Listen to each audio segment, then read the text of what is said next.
সবাইকে আমার প্রণাম জানাই। আজকে প্রশ্ন উত্তরের সেশন। তো আগের লাইভগুলো তো অনেক এরকম প্রশ্ন এসছে, তো সেটা কমেন্টে এখন সব লেখা সম্ভব হয় না, প্রশ্নের উপরে নির্ভর করে। যেগুলো একটু অল্প কথায় লিখে দেওয়া যায় সেগুলো আমি লিখে দিই, তো বাকিটা আমি লাইভের জন্যই রাখি, যে লাইভেই আলোচনা করব। তো আগের যে প্রশ্নগুলো এসছে সেগুলো নিয়ে আলোচনা করছি।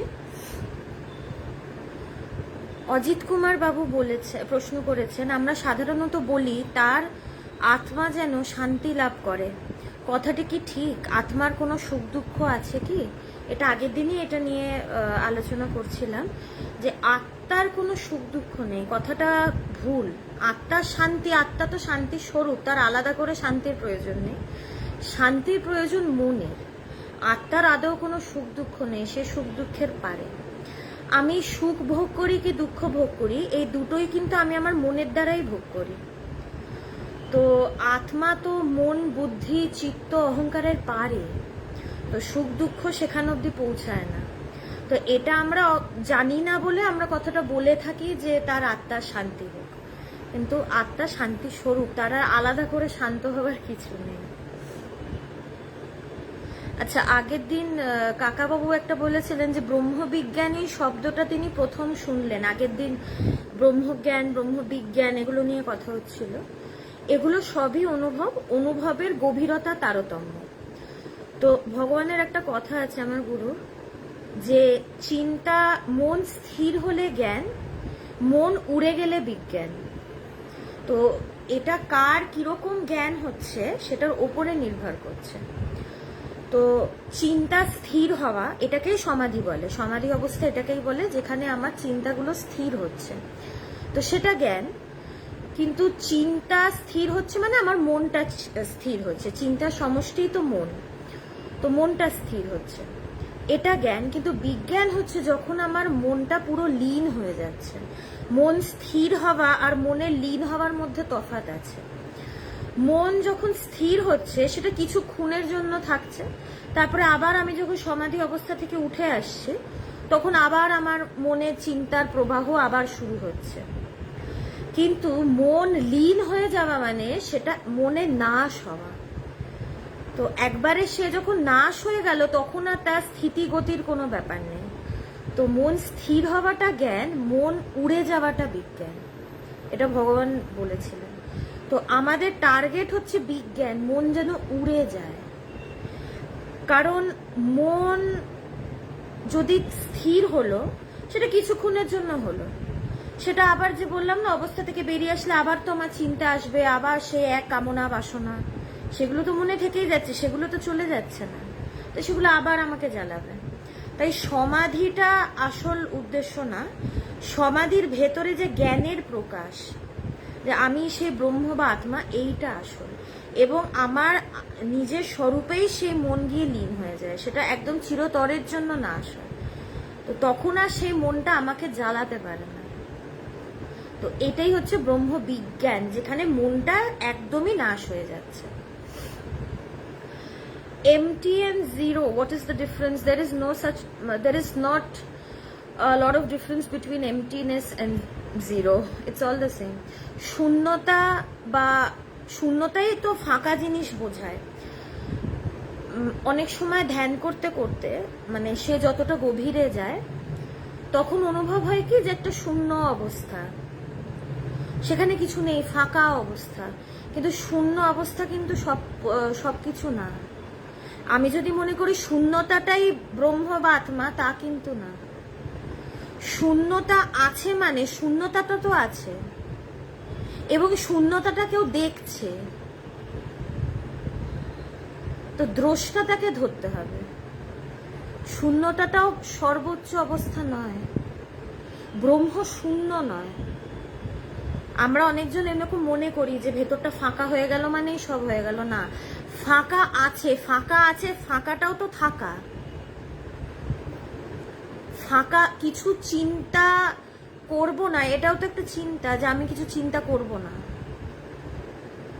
কোনো কাজ করছি না, বসে আছি, বসে থাকাটাও তো একটা কাজ। ঠিক সেরকমই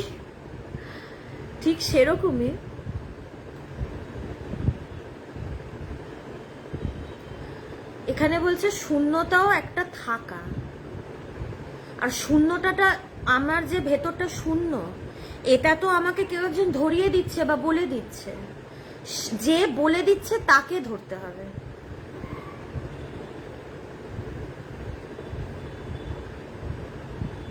তাকে ধরতে হবে, দ্রষ্টাকে ধরতে হবে। তাই শূন্যতাটা আসল না। দুটো একই, 0 0 একই জিনিস, কিন্তু শূন্যতাটা লক্ষ্য না। ব্রহ্মকে জানা, আমি সেই ব্রহ্ম বা আত্মা। যে দ্রষ্টাটা সবকিছু দেখাচ্ছে, সবকিছু প্রকাশ করছে, সবকিছুকে ধরিয়ে দিচ্ছে, তাকে ধরা।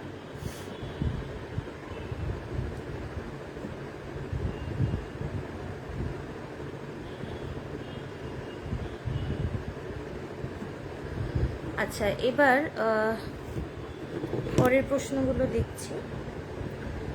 আচ্ছা, জীবন দাস জিজ্ঞেস করেছেন, চোর যদি চুরি করে, চোরকে আমরা ঈশ্বর রূপে দেখা ঠিক হবে? আচ্ছা, একটা কথা বলি, দুর্গাপুজোতে আমরা সবাই প্যান্ডেল দেখি, ঠাকুর দেখি, দুর্গার প্রতিমাটা মাটি দিয়ে করা হয়, অসুরেরটাও কিন্তু মাটি দিয়েই করা হয়, দুটো কিন্তু মাটিরই তৈরি। শুধু যখন রূপ পাচ্ছে, একজন দুর্গা হচ্ছে, একজন অসুর হচ্ছে। যখন এটাকে জলে ভাসিয়ে দেয়, দুজন এক জায়গায় গিয়েই মেশে।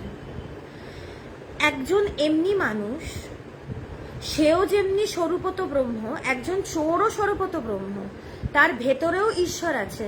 কিন্তু তার যে চৌর্য বৃত্তি, সে চোর কেন? তার চৌর্য বৃত্তির জন্য সে চোর। এই চৌর্য বৃত্তি তার মনের ব্যাপার। সেও ব্রহ্মস্বরূপ, সে শুধু সেটা জানে না।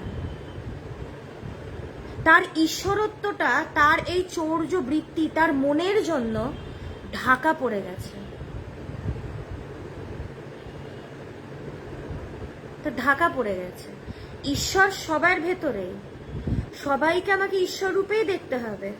যে চোর, সে চৌর্য বৃত্তির জন্য চোর, সে তার মনের দাস। তার মন বলছে তুমি চুরি করো, সে করে ফেলছে। সে তার মনের পারে গিয়ে তার আসল সত্তাকে দেখতে পারছে না। অসুর কখন অসুর? সে কিন্তু সেই এক মাটি দিয়েই তৈরি, যেই মাটি দিয়ে দুর্গা তৈরি, সেই মাটি দিয়েই অসুর তৈরি। অসুরের ওপরে যখন আসরিক প্রকৃতিটা আমি চাপাচ্ছি, তখন সে অসুর। প্রকৃতি বাদ দিলে, গুণ বাদ দিলে, সব তো সে ব্রহ্মই। ত্রিগুণাতীত, প্রত্যেকটা গুণের অতীতেই তো সে ব্রহ্মই। তাই মনের পারে সবাই সে ঈশ্বর।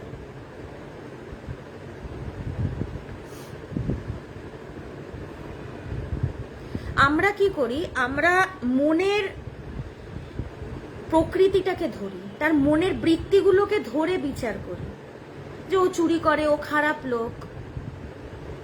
আসলে সে চুরি না করে থাকতে পারছে না, সে তার মনের কথা না শুনে থাকতে পারছে না, তার বৃত্তিটা তাকে ঠেলে ঠেলে করাচ্ছে। আধ্যাত্মিকতা তো এই জন্যই দরকার না? আজকে এরকম একটা গল্প শুনেছিলাম। আজকে যদি একটা চোর, সে যদি খুব সিরিয়াসলি বেদান্ত চর্চা করে, সে আর চুরি করবে না। আমরা তো রত্নাকরেরই গল্প জানি। রত্নাকর সে দস্যু, সে খুন করে। আমরা কি বলবো? ভীষণ পাপী সে।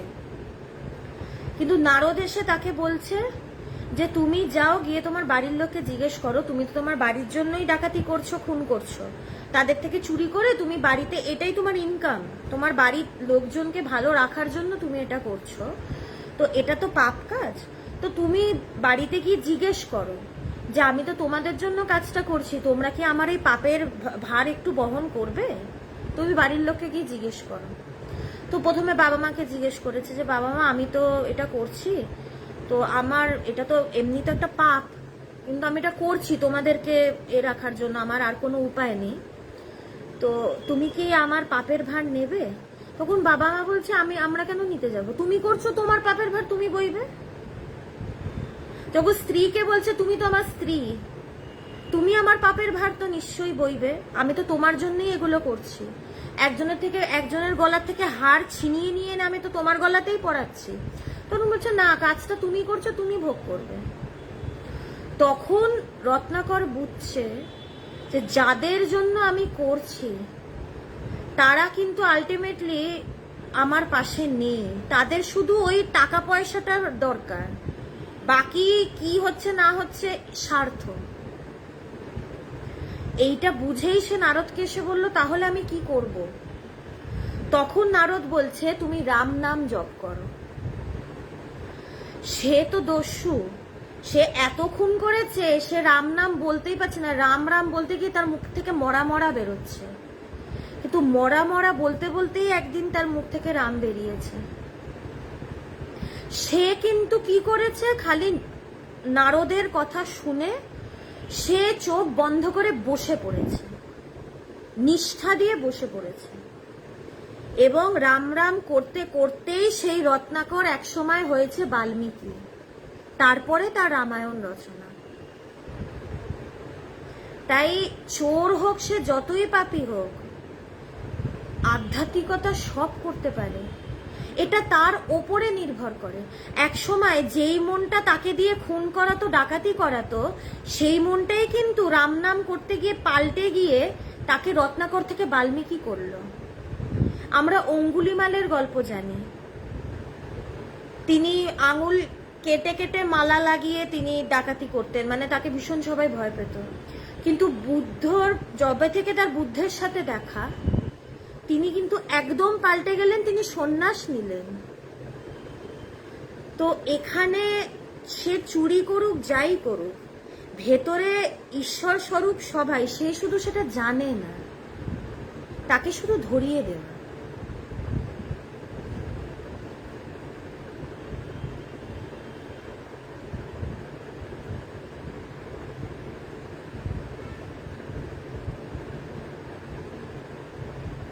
হ্যাঁ ঠিক বলেছেন, মা শারদাও একজনকে বলেছিল যে তুমি ঘুষ খাচ্ছ, যেটা করছো করো। এখন কি, এটাও ঠিক, একটা কথা আছে যে লক্ষ্যে ঘুড়ি কাটে কয়েকজনা, সেই ভোকারটা, সেই জ্ঞান লাভ কিন্তু কয়েকজনের হয়। আধ্যাত্মিক পথে অনেকজন আসে হয়তো, কিন্তু সবাই কিন্তু সেই জ্ঞান লাভ হয় না। মাকে যখন সে এসে বলছে আমাকে ঘুষ নিতে হয়, আমাকে তো বাড়ির জন্য করতে হয়, মা নিশ্চয়ই বুঝেছিলেন যে তার এখনো কাজের ব্যাপারটা রয়েছে।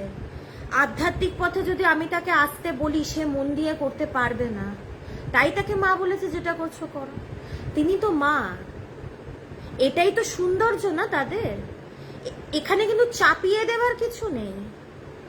যত মহাপুরুষ পৃথিবীতে এসছেন বা অবতার পুরুষেরা এসছেন, তারা কারোর উপরে কিছু চাপিয়ে দেননি যে তোমাকে করতেই হবে, ঈশ্বরকে ডাকতেই হবে।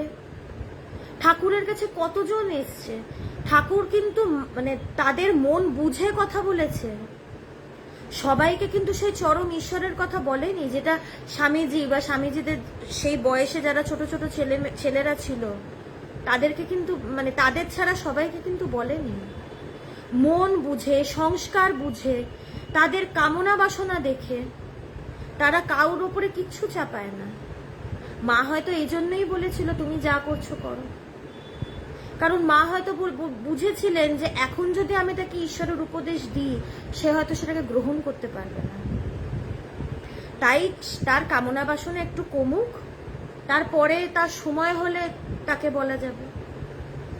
এগুলো না কিছুটা সময়ের ব্যাপার আছে, যার যখন সময় হয় তার তখনই অপরচুনিটি, তার আগেও না তার পরেও না।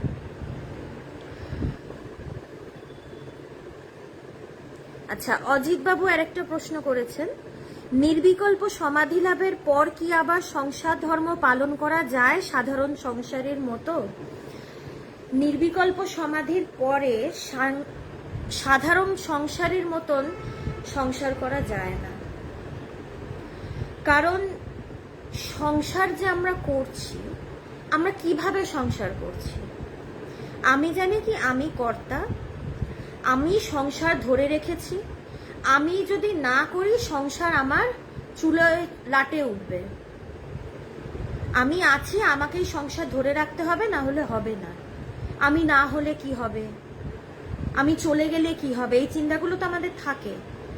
14 পুরুষ যাতে বসে খেতে পায়, এগুলো আমরা সবাই চেষ্টা করি, কিন্তু যার নির্বিকল্প সমাধি হয়েছে সে তো জানে যে ব্রহ্মসত্য জগৎ মিথ্যা, সংসার বলে কিছু নেই। সে তো জানে সে কর্তা নয়, তাই সে সংসার করবে কি করে? সে করে না, সংসার তাকে দিয়ে করানো হয়, এমনিই হয়। আমি আমার গুরু ভগবানের ক্ষেত্রে দেখেছি, ভগবানের একজন দাদা তার জ্ঞানের পরে তাকে জিজ্ঞেস করেছিল যে তুই কি সংসার ধর্ম আর পালন করবি না, তুই কি সব ছেড়ে দিবি? তখন কিন্তু ভগবানের মেয়ে রয়েছে, গুরুমাও রয়েছে সাথে, ভগবানের স্ত্রী অর্ধাঙ্গিনী। তো ভগবান তাকে একটা উত্তর দিয়েছিল, মানে উত্তরটা এতটাই সুন্দর। ভগবান বলেছিলেন যে আমি যতদিন জানতাম আমি কর্তা, ততদিন আমার কর্তব্য ছিল। আমি যবে থেকে জেনেছি আমি কর্তা নই, আমার কোনো কর্তব্যও নেই।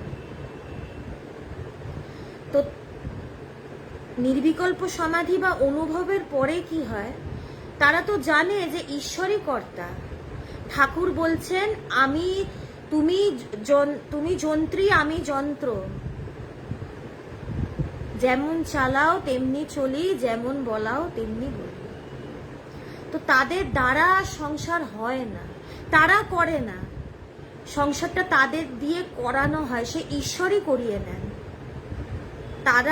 তারা আর নিজের থেকে করে না। তারা তো সংসার চোখেই দেখে না, চোখে দেখলে তো করবে, যেটা মিথ্যা সেটা তো করার কিছু নেই। ভগবানের নির্বিকল্প সমাধির পরেও তিনি অনেক বছর চাকরি করেছেন। তার 1984 সালে তো নির্বিকল্প সমাধি হয় 15ই ডিসেম্বর। তার দুটো বছর 1987 অবধি ভগবান অফিস করেছেন, বাজার করেছেন, সব করেছেন, কিন্তু উনি কিচ্ছু জানেনই না। ওনার কোনো স্মৃতিই নেই যে তিনি কিছু করেছেন। আমরা যেটা করি, যে এক্সপিরিয়েন্সটা গেইন করি, সেটা তো আমাদের মাথায় থাকে, এক্সপিরিয়েন্সটা তো ভেতরে থাকে, সেটা নিয়েই তো ভবিষ্যতে এক্সপিরিয়েন্স যেরকম হয় সেইভাবেই ভবিষ্যতে আমরা কোনো কাজ করি বা ডিসিশন নিই। ভগবান চাকরি গেছেন, সবকিছু করেছেন, তার স্মৃতিতেই কিছু নেই। তিনি যে করেছেন তিনি জানেনই না, মিসিং লিঙ্ক। 2 বছর তিনি জানেনই না, তিনি যে 2 বছর কাটিয়েছেন তা ওনার কোনো স্মৃতিই নেই। তো নির্বিকল্প সমাধির পরে আর সাধারণ সংসারীদের মতন হয় না সংসার, কারণ সে তো তখন আর সংসারই থাকে না। না, সংসারী কে? যে সংসারকে সত্য বলে জানে সে সংসারী। তো যে জানে ব্রহ্মসত্য জগৎ মিথ্যা, সে সংসারী কি হয়? সে সংসারী হয় না। সে তখন একমাত্র ঈশ্বরের হাতের পুতুলই হন। ঈশ্বর তাকে দিয়ে যেভাবে যা করান তারা সেইভাবেই সব কাজ তাদের দ্বারা হয়।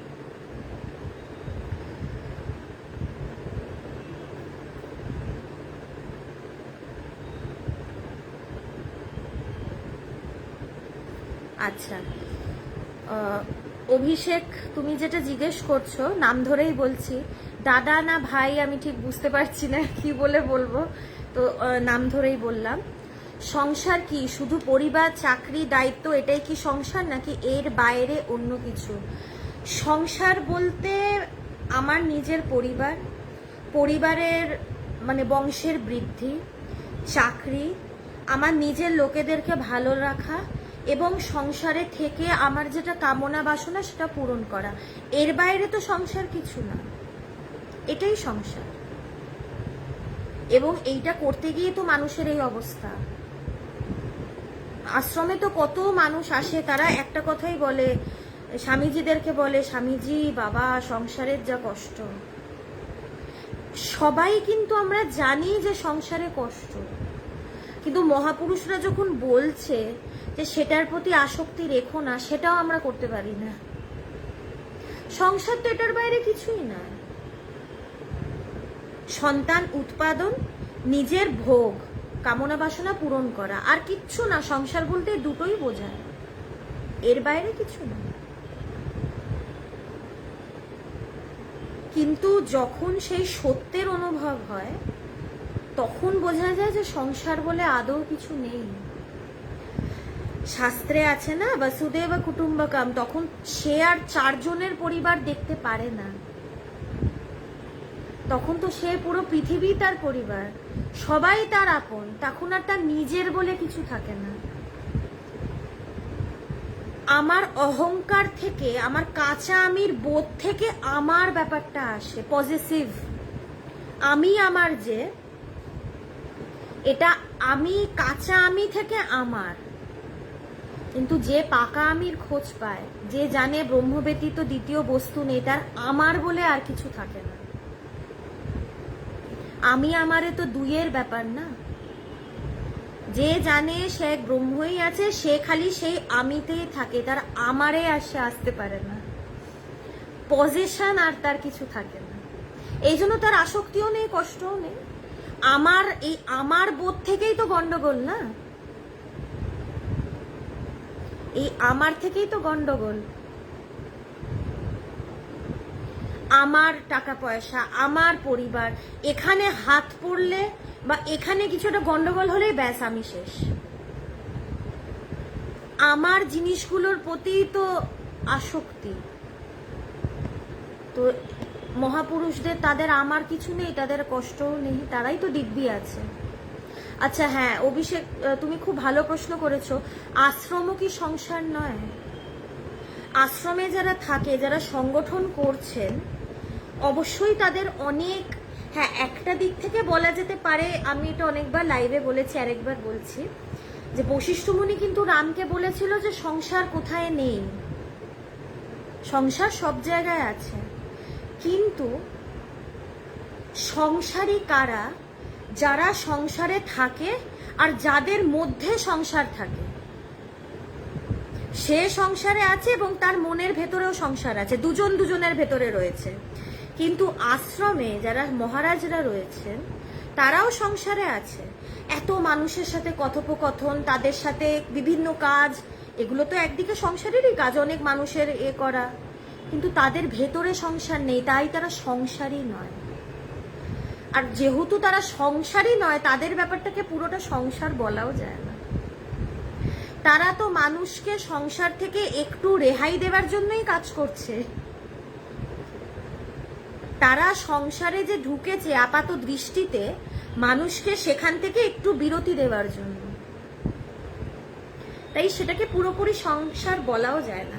সংসারে আমরা যাই কাজ করি না, সেটা তো নিজের জন্য করি, সেটা তো নিজের জন্য করি। কিন্তু তারা যে কাজটা করে সেটা তো নিঃস্বার্থে, পরের জন্য, পরের হিতের জন্য। তাই ঠিক সংসারের ক্রাইটেরিয়ার সাথে ঠিক মানে মেলে না ব্যাপারটা। কিন্তু তারা কিন্তু আমাদের থেকেও কঠিন কাজ করছে মহারাজরা। আমরা তো চারজনকে নিয়ে হিমশিম খেয়ে যাই না, বাড়ির লোকের মধ্যেই ঝামেলা, চারজন চারজনের সাথে থাকতে পারছে না।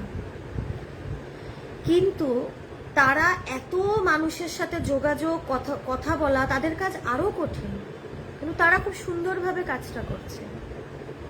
এই বললাম না, তাদের ভেতরে আসক্তি নেই, তাদের ভেতরে সংসার নেই।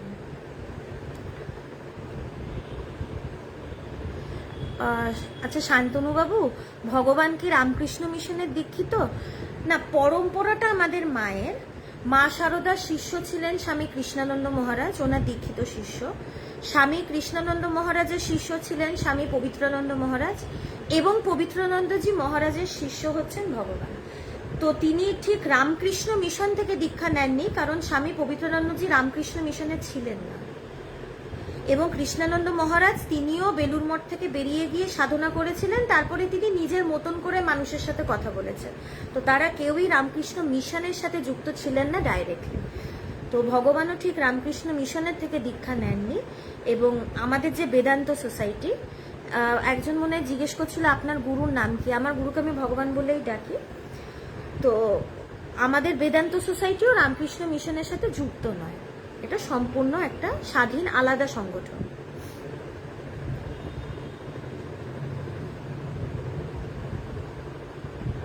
আচ্ছা, কিছু কমেন্ট যদি মিস হয়ে যায় কিছু মনে করবেন না, হ্যাঁ।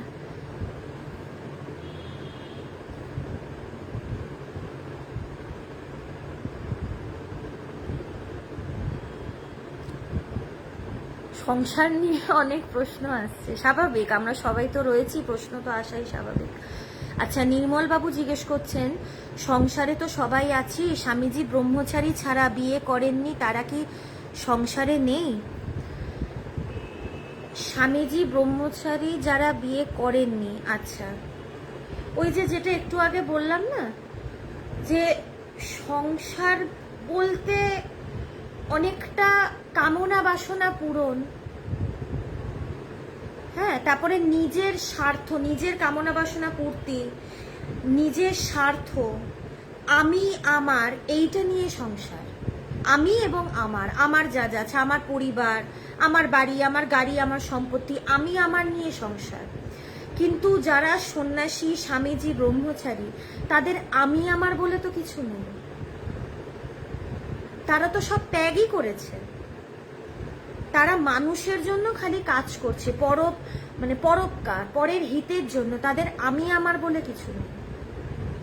তো তাই তারা যে সংসার করে তা নয়, এটা ঠিক বলা যায় না।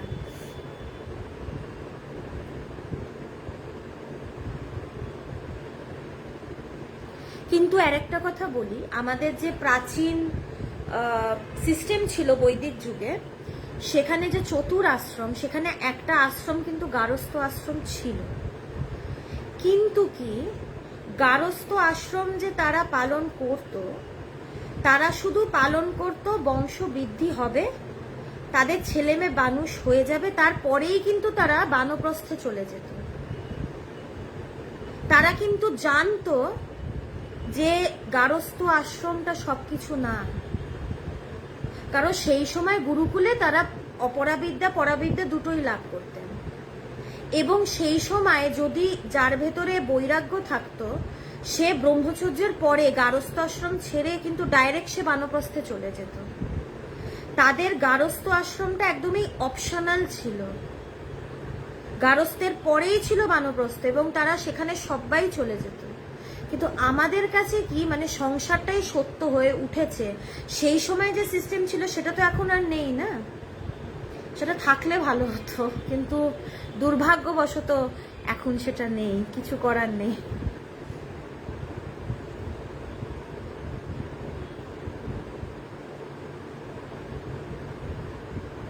আচ্ছা, শান্তনুবাবু জিজ্ঞেস করছেন, ভগবান লাভ মানে কি? ভগবান লাভ মানে নিজেকে লাভ করা।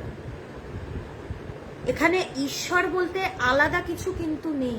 আমরা মনে করি ঈশ্বর আকাশে থাকেন, বা যারা তার থেকে আরেকটু উন্নত, আমরা মনে করি সবার ভেতরেই সেই ঈশ্বর রয়েছেন। কিন্তু ঈশ্বর সবার ভেতরে রয়েছেন তা না, আমরাই ঈশ্বর স্বরূপ। আমার গুরুদেব সবসময় বলেন মানুষই ভগবান। ঠাকুর বলছেন না, জীবনের উদ্দেশ্য ঈশ্বর লাভ। মানে কি, ঈশ্বরকে লাভ করলাম মানে আমি নিজের স্বরূপকেই লাভ করলাম। সেই আত্মা বা ব্রহ্ম বা ঈশ্বর বা ভগবান, এক একজন এক এক নামে ডাকে।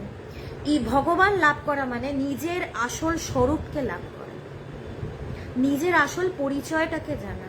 এখানে আলাদা করে কিছু পাওয়ার নেই। কিন্তু আমি সেই ব্রহ্ম স্বরূপই, আমি হয়ে আছি, আমি শুধু জানি না, শুধু জেনে নিতে হবে। এখানে হওয়া হবির কোনো ব্যাপার নেই, বা বাইরে থেকে কিছু আলাদা করে লাভ করারও ব্যাপার নেই।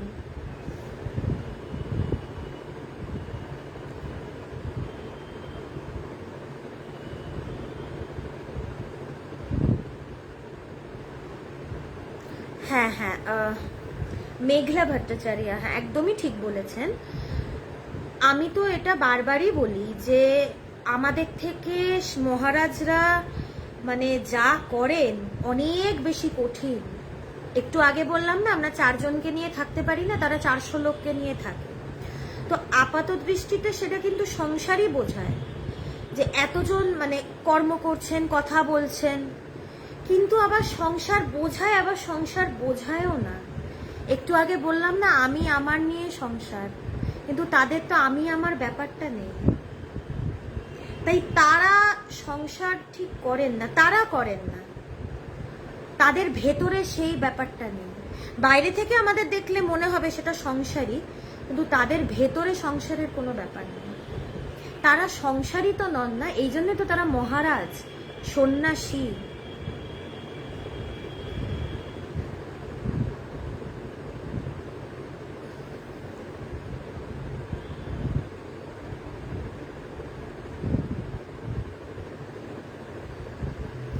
আচ্ছা, আমি কে? সঞ্জয় বাবু জিজ্ঞেস করছেন।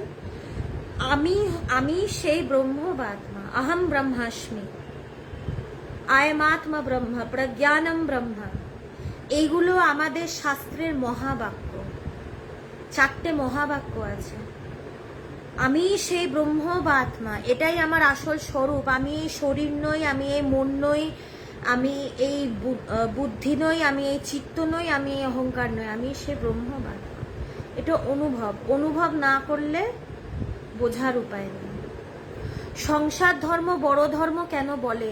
যারা চায় না সত্যকে জানতে তারা এইসব কথা বলে, সংসার ধর্ম বড় ধর্ম।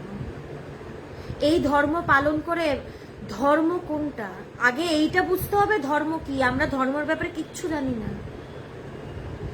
ধর্ম হচ্ছে সেইটা যেটা আমাদেরকে ধারণ করে আছে। ধর্ম হচ্ছে সেইটা যেটা আমাদের মুক্তির দিকে নিয়ে যায়। ধর্ম হচ্ছে সেইটা যেটা আমাদের সত্যের পথে চালিত করে। সংসারে কিছুই এগুলো হয় না। সংসার ধর্ম বড় ধর্ম তারাই বলেছে যারা সংসারের প্রতি আসক্ত, এবং এই চলতি কথাটাই আমরাও ধরে নিয়েছি, কারণ আমরাও সংসার করতে চাই। তো এই কথাটার এমনি কোনো মানে নেই। কোনো মহাপুরুষকে বলতে শুনেছি, ঠাকুরের মুখ থেকে কোনোদিন শুনেছি সংসার ধর্ম বড় ধর্ম? আমি সমাজের চলতি কথা নেব না ঠাকুরের কথা নেব? আমাকে দেখতে হবে আমি কোন কথাটা নেব, যে এই কথাটা কাজে লাগবে সেটাই তো নিতে হবে। এই কথাটা নিয়ে সংসার ধর্ম বড় ধর্ম সবাই এই ধর্ম করতে গেছি, কিন্তু কাজের কাজ তো হয়নি, এই কথাটা কাজে লাগেনি। তাহলে কথাটা না নিয়ে আমি ঠাকুরের কথাটাই নিই, যে জীবনের উদ্দেশ্য ঈশ্বর লাভ, জীবনের উদ্দেশ্য সংসার করা নয়। স্বামীজি ঠাকুর কিন্তু সেই কথাটা বলেননি। যদি সংসার ধর্মই বড় ধর্ম হতো তাহলে তো ঠাকুর বলতেন যে সংসার করো, কারণ সেটাই তো বড় ধর্ম। ধর্মস্বরূপ তো ঠাকুর, ঠাকুরই তো ধর্ম। তিনি কিন্তু সেই কথাটা বলেননি। কথা তো নেব ঠাকুরের কথা।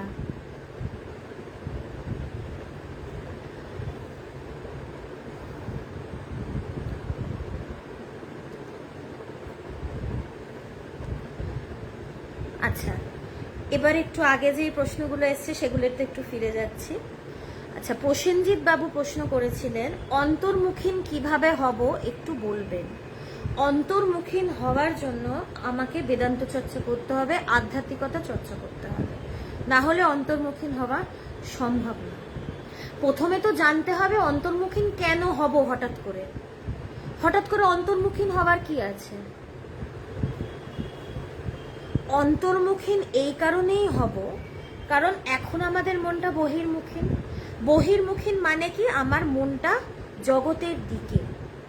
কারণ জগতের থেকে আমার কিছু চাওয়া পাওয়া আছে, আমার কামনা বাসনা আছে, এই জন্য আমার মনটা বহির্মুখী। আমি জানি যে এই জগতে ছোটাছুটি করলে আমার কামনা বাসনা পূরণ হবে, আমি ভোগ করব, এই জন্য আমার মনটা বহির্মুখী। কিন্তু আধ্যাত্মিকতা চর্চা করতে করতে, গুরু মুখে শ্রবণ করতে করতে, সে যার মুখেই শুনি, বেদান্ত চর্চা করতে করতে এইটা বোঝা যায় যে জগতে ছুটে বহির্মুখী হয়ে আমার কাজের কাজ হচ্ছে না। যুগ যুগ ধরে তো মানুষ বাইরের দিকেই ছুটছে, মুক্তি লাভ তো কেউ করছে না, বা প্রকৃত শান্তি বা আনন্দ কেউ কি পাচ্ছে? কাউকে কি বলতে শুনেছি আমি সংসার করে দারুণ আছি, আমার পুরো পরিতৃপ্ত, আমি পরিপূর্ণ, আমার কোনো অভাব নেই, আমার কিচ্ছু দরকার নেই? কোনোদিন কারোর মুখে এই কথাটা শুনবো না। তো আধ্যাত্মিকতা যত করব, যত এই চর্চা করব, তত বুঝতে পারবো কি যে বাইরের জগতে কিছু নেই। এই জন্যই তো বলছে অসার, সংসার বড় অসার, এখানে কিচ্ছু নেই। বিষয় শব্দে কিন্তু বিষ আছে। এই বিষ পান করে করে আমাদের অবস্থা খারাপ হয়ে যাচ্ছে। তো মন্থন যদি করি, এতদিন জগৎ মন্থন করেছি তো সেখান থেকে বিষ বেরিয়েছে, এবার যদি নিজের ভেতরে মন্থন করি তাহলে অমৃতটা ঠিক বেরোবে। মন্থন করতে হবে। আমাদের প্রাচীন মুনি ঋষিরা, তারাও কিন্তু প্রথমে চোখ খুলে জগৎ দেখেছিল, তারাও জগতেই সবকিছু খুঁজেছিলেন। তাদের মনে হয়েছিল যে জগৎটাই কি সবকিছু, নাকি এটার পারে কিছু আছে। তো তারা ভাবলো ঠিক আছে আমরা জগৎটাকে ভালো করে দেখি, জগতে কোনো সত্য পাই কিনা। কারণ তারা দেখছিল, আর তখন তো সমাজ অনেক সিম্পল, এখন সমাজ অনেক কমপ্লেক্স। তখন তারা নিজেরাই নিজের সব কিছু উৎপাদন করতো, তাদের আলাদা করে কিছু মার্কেট সিস্টেম তখন ছিলই না। তখন নিজেদের যা খাবার উৎপাদন তারা করতেন সেটাই সাফিসিয়েন্ট। তো তারা দেখতো আমাদের তো সব কিছুই আছে, সিম্পল লাইফ, কিন্তু তাও আনন্দটা পুরোপুরি হচ্ছে না কেন? তাদের ভেতরে প্রশ্নটা এসেছিল। তখন তারা ভাবছিলেন যে ঠিক আছে, আমরা তাহলে জগৎটাকে আরো ভালো করে দেখি, এটার মধ্যে আনন্দ পাই কিনা। জগৎ দেখতে গিয়ে, জগতের সত্য খুঁজতে গিয়েই কিন্তু অনেক কিছু আবিষ্কার। আজকে যে আমাদের সায়েন্টিফিক ডিসকাভারি হচ্ছে, সেটা জগতের সত্য খুঁজতে গিয়ে হচ্ছে। এই ডিসকাভারিগুলো আসল না, এগুলো বাই প্রোডাক্ট, কিন্তু আমাদের মনগুলো চলে গেছে এই ডিসকাভারির দিকে। সায়েন্টিস্টরা যে বিভিন্ন জিনিস আবিষ্কার করছে, সেটা সত্য খুঁজতে গিয়ে হয়ে যাচ্ছে আবিষ্কার, হয়ে যাচ্ছে। তো ঋষিমুনিরাও যখন দেখলেন, জগতে খুঁজলেন, তারা অনেক কিছু জাগতিক জিনিস আবিষ্কার করলেন, যেটাতে তাদের জীবনটা অনেকটা সহজ হলো, কিন্তু ভেতরের অভাব মিটল না। তখন তারা ভাবলেন যে ঠিক আছে, বাইরে গিয়ে যখন হচ্ছে না, বাইরে দেখে জগতে সবকিছু খুঁজে আমার যখন অভাব মিটছে না, আমার কামনা বাসনা পূরণ হচ্ছে না, বরঞ্চ বেড়েই চলেছে, তাহলে একটু ভেতরে দেখি, একটু অন্তর্মুখীন হয়ে দেখি আমার কাজ হয় কিনা। এই জন্যই আধ্যাত্মিকতা।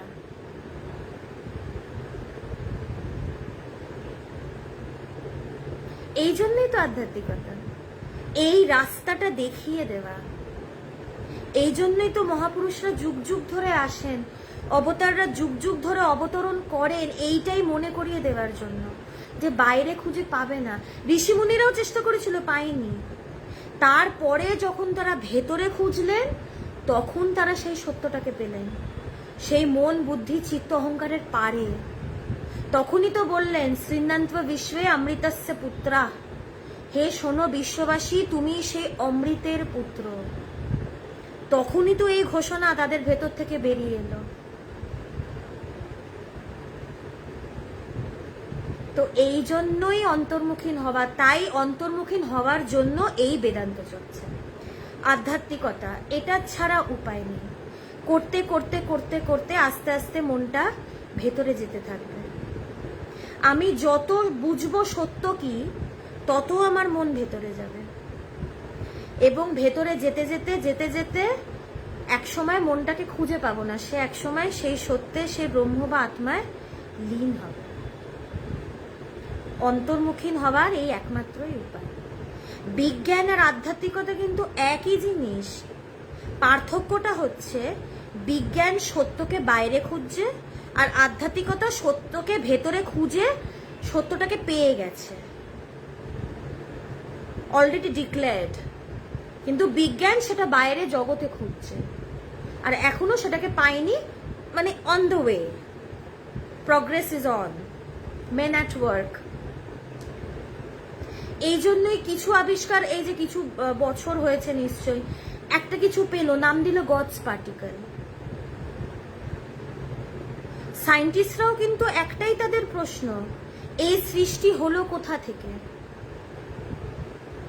ঋষিমুনিদেরও একই প্রশ্ন ছিল, সৃষ্টি হলো কোথা থেকে? কিন্তু তারা ভেতরে খুঁজে, তারা যখন সেই ব্রহ্মকে জানলো, সেই ব্রহ্মকে অনুভব করলো, তারা বুঝলো কি সৃষ্টিটা আদৌ নেই। অনুভবের ব্যাপার সবই, মুখে বললে কিছু বোঝা যাবে না। এই যে বিগ ব্যাং থিওরি বা নেবুলার থিওরি, এগুলো সব থিওরি। থিওরি মানে সেটা সত্য না, অ্যাজাম্পশন।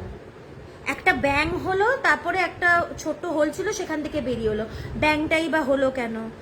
এত বড় ইউনিভার্স সেই ছোট জিনিসের মধ্যে ছিলই বা কি করে? কি করেই বা বেরিয়ে এলো?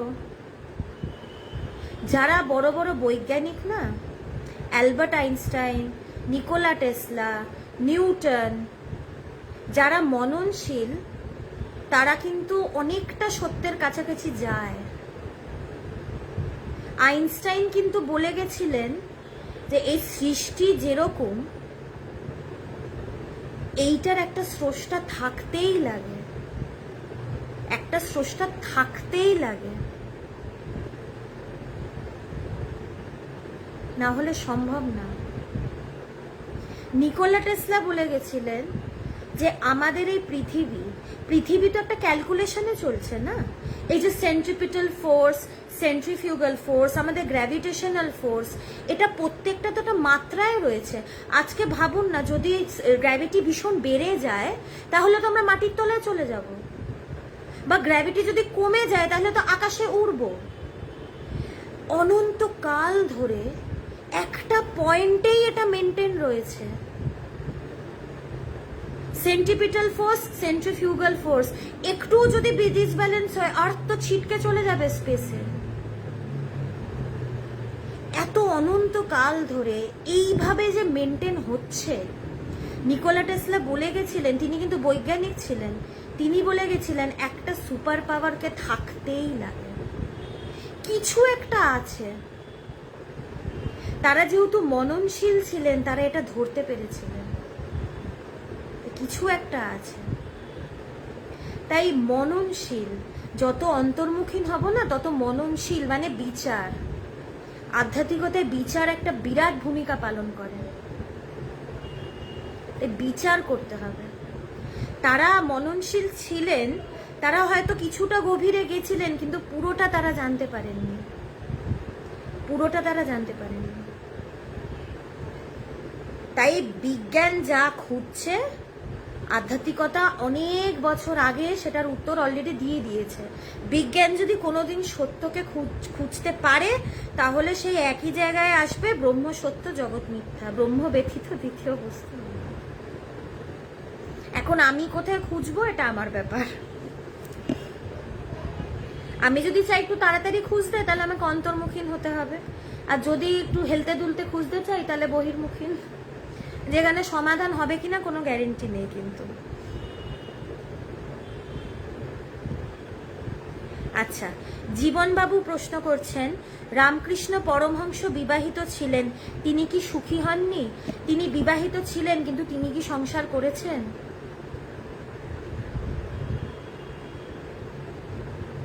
তিনি তো সংসার করেননি। আর ঠাকুর বলছেন না বিদ্যার সংসার, তার মায়ের সাথে বিদ্যার সংসার ছিল। সেই জ্ঞানের ওপরে দাঁড়িয়ে ঠাকুর জ্ঞান স্বরূপ স্বয়ং ঈশ্বর, তিনি সংসার করতেই পারেন না। সংসার এটা খুব ছোট জিনিস। তো বললাম না, আমি আমার নিয়ে সংসার, একটু ভালো করে ভেবে দেখুন না, আমি আমার বাইরে কি সংসার, এই দুটো শব্দের উপরে সংসার দাঁড়িয়ে।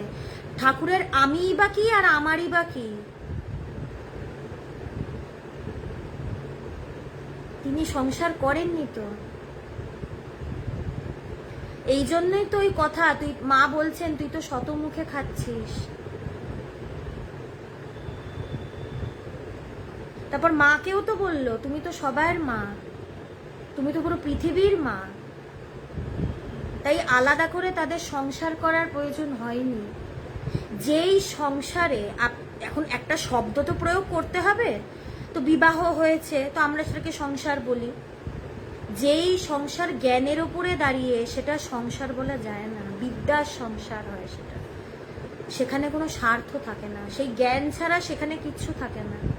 কোনো কামনা, বাসনা, ভোগ বৃত্তি, এগুলো কিচ্ছু থাকে না। এবং আলাদা করে রাম ঠাকুরের সুখী হবার তো কোনো ব্যাপার না। সুখ, যে সুখী হবে তার দুঃখ আসবে। ঠাকুর তো সুখ দুঃখের পারে, তিনি আনন্দ স্বরূপ, তিনি শান্তি স্বরূপ, তার আলাদা করে সুখী হবার কি আছে? সুখ তার কাছে খুব ছোট জিনিস, সুখ তার কাছে তুচ্ছ। ঠাকুর শান্তি স্বরূপ, আনন্দ স্বরূপ, তিনি সুখ দুঃখের পারে, সেই ব্রহ্ম স্বয়ং ঈশ্বর, তার সুখী হবার কিছু নেই।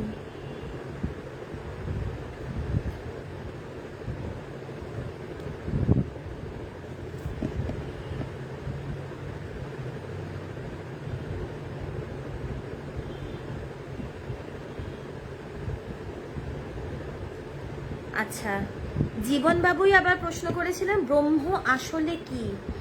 আপনি নিজে, আপনিই ব্রহ্ম, ওটাই আপনার আসল পরিচয়। এখন যে আইডি কার্ডটা গলায় ঝুলিয়ে ঘুরছি, এই পরিচয়টা সঠিক পরিচয় নয়। ব্রহ্ম বা আত্মা, এটাই আমাদের আসল পরিচয়। এবং ঠাকুর যে বলেছেন জীবনের উদ্দেশ্য ঈশ্বর লাভ, মানে এই ব্রহ্মকে জানার কথাই বলেছেন। এইটাই আমাদের সবার জীবনের উদ্দেশ্য, নিজের আসল স্বরূপকে জানা। এবং আমি সেই ব্রহ্ম বা আত্মা।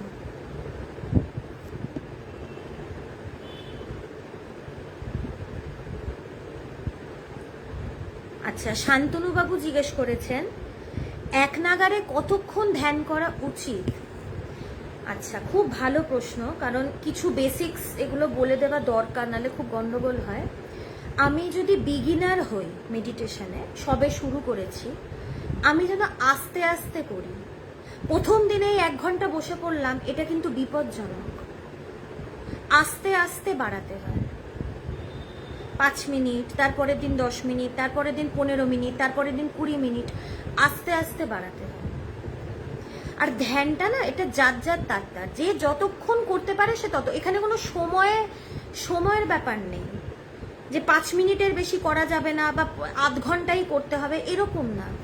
আমি তো ধ্যানে বসছি আত্ম অনুসন্ধান করার জন্য, নিজেকে জানার জন্য। স্থান, কাল, পাত্র, সময়, এটার পারে যাওয়ার জন্য। তাই সময় বেঁধে করার তো কিছু নেই না। আমি তো সময়ের পারে যাওয়ার জন্য ধ্যানে বসছি। তাই সেটাও যদি সময় দেখে করি তাহলে তো মুশকিল।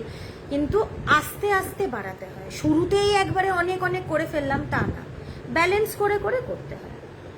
তো আমি যদি বিগিনার হই, আমি যতটা পারবো, এখানে প্রেশার দিয়ে জোর করে এইভাবে তো হয় না। আধ্যাত্মিকতা সহজাত ব্যাপার, সহজ ব্যাপার, সিম্পলি স্পন্টেনিয়াসলি যেভাবে আমার ভেতর থেকে আসছে আমি যেন সেইভাবেই করি। নিজেকে জোর দিয়ে নিজের ঘাড়ে চাপিয়ে এইভাবে আধ্যাত্মিকতা হয় না। আস্তে আস্তে, ধীরে সুস্থে, আস্তে আস্তে যেরকম সময় আমার বাড়ে, আমি যতটা বসতে পারবো ততটাই বসবো। তরম করে কোনো সময়ের ব্যাপার না, এটা আমার ওপরে নির্ভর করছে আমি কতটা বসতে পারি। আত্মস্বরূপ লাভ করার রাস্তা কি? সবচেয়ে প্রথম গুরু, এবং গুরুর কাছে এই সত্যের কথা শ্রবণ, বেদান্ত বাক্য শ্রবণ, শ্রবণ, মনন, নিদিধ্যাসন, সমাধি, এই হলো রাস্তা। গুরুর কাছে যাব, গুরুর থেকে শ্রবণ করব, তিনি যেই উপদেশই আমাকে দেবেন না কেন, এবং শ্রবণ করে সেটা আমি মনন করব, যে গুরু আমাকে কি বোঝাতে চাইলেন, গুরু আমাকে কি বলতে চাইলেন, সেটা নিয়ে ভাববো, গভীরভাবে ভাববো। আত্মজ্ঞান লাভ করার এই উপায়। গুরু ভক্তি দিয়ে, এই বিষয়টাকে ভালোবেসে, সত্যের প্রতি টান রেখে, মুমুক্ষুত্ব দিয়ে, বৈরাগ্য দিয়ে আমি বিচার করব, মনন করব, এবং একসময় ঠিক আমার সেই ব্রহ্মজ্ঞান লাভ হবে।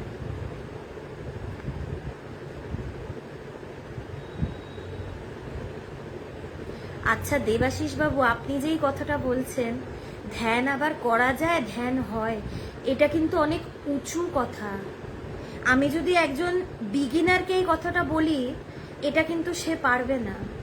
যে অনেক বছর ধরে ধ্যান করছে বা যে আধ্যাত্মিকভাবে উন্নত, সে এই কথাটা বলবে যে ধ্যান করতে হয় না, একসময় ধ্যান হয়। এই ধ্যান হওয়াটাকেই তো বলছে নিদিধ্যাসন, এই নিদিধ্যাসনের পরেই সমাধি। কিন্তু যে শুরু করছে সবে, তাকে আমি এটা বললে সে তো এটা বুঝবে না, না। আর এটা তো অত সোজা নয়, শুরু থেকেই যে ধ্যান হয়ে যায় তা না। প্রথমে ধ্যান করতে হয়, করতে করতে এক সময় করতে হয় না, পরবর্তীকালে দেখবো ধ্যান হচ্ছে, কিন্তু তার আগে করতে হবে। এটা তো লেভেল অনুযায়ী না, যে যেই লেভেলে আছি সেই লেভেলের তো কথা বলার ব্যাপার।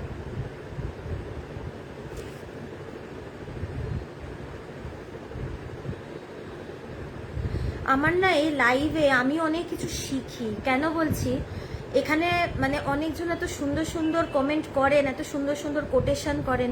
এই যে নজরুলের, বিক্রমবাবু নজরুলের যে কোটেশন দিয়েছেন, আমিও শিখি। কিন্তু মানে একটাই অসুবিধে, লাইভে একটু একতরফা মানে আলোচনা হয়, আমার কমেন্ট ছাড়া ইন্টারাকশনের কোনো উপায় নেই। কিন্তু এটার এইগুলো দেখে আমি অনেক কিছু শিখি। কারণ মানে দুর্ভাগ্যবশত বাংলা সাহিত্য আমার একদমই পড়া হয়নি।